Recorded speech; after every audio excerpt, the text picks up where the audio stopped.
Hello అందరికీ welcome back to సవిరాస్ world. ఈరోజు మనం ఎంతో టేస్టీగా మరియు ఈజీగా ఉండే టమాటా సాంబార్ చేసుకుందామండి. సాంబార్ అన్నాను కదా అని పప్పు కానీ వాడతాం అనుకుంటున్నారేమో, కాదండి, పప్పు అనేది అస్సలు వాడము. ఒక 5 టమాటాలు తీసుకోండి, ఇలా కొంచెం ఎర్రగా పడినవి తీసుకోండి. అలాగే వానికి వెనకాల ఉన్న పార్ట్ని తీసేసి ఉడకబెట్టుకోండి. నెక్స్ట్ బియ్యం తీసుకోండి, ఒక 2 స్పూన్ల బియ్యం తీసుకొని నానబెట్టుకోండి. దాంట్లోకి జీలకర్ర యాడ్ చేసుకొని నానబెట్టుకోండి.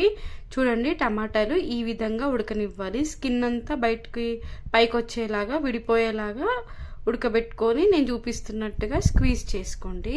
చూస్తున్నారు కదా ఎలా స్క్వీజ్ చేస్తున్నానో.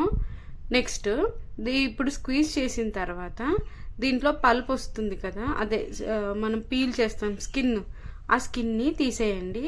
అన్నీ కాకుండా అక్కడక్కడ తగిలేలాగా కొన్ని ముక్కలు వదిలేసి మిగిలిన తీసేయండి. నెక్స్ట్ మనం నానబెట్టుకున్న బియ్యము, జీలకర్ర, దాంట్లోకి ఒక 4-5 వెల్లుల్లి రెబ్బలేసి ఇలా ఫైన్ పేస్ట్గా చేసుకోండి, పక్కన పెట్టుకోండి. నెక్స్ట్ ఒక బాండి తీసుకొని దాంట్లోకి కర్రీకి సరిపడా ఆయిల్ వేసుకోండి. నేనైతే ఒక 3 స్పూన్లు ఆయిల్ వేసాను. దీంట్లోకి 1 స్పూను ఆవాలు వేసుకోండి, 1/2 స్పూన్ జీలకర్ర వేసుకోండి.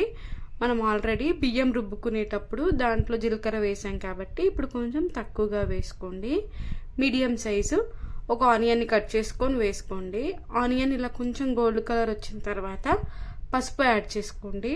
పసుపు యాడ్ చేసుకున్న తర్వాత కరివేపాకు వేసుకోండి. కరివేపాకు ముందే యాడ్ చేస్తే మాడిపోతుందండి, అందుకే పసుపు యాడ్ చేసిన తర్వాత కరివేపాకు వేసుకోండి.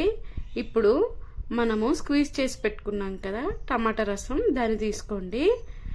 అలాగే కర్రీకి సరిపడా కారం తీసుకోండి. నేను మా టేస్ట్కి తగ్గట్టుగా 2 స్పూన్ల కారాన్ని అయితే యాడ్ చేశాను, 1 స్పూన్ ఉప్పును యాడ్ చేశాను.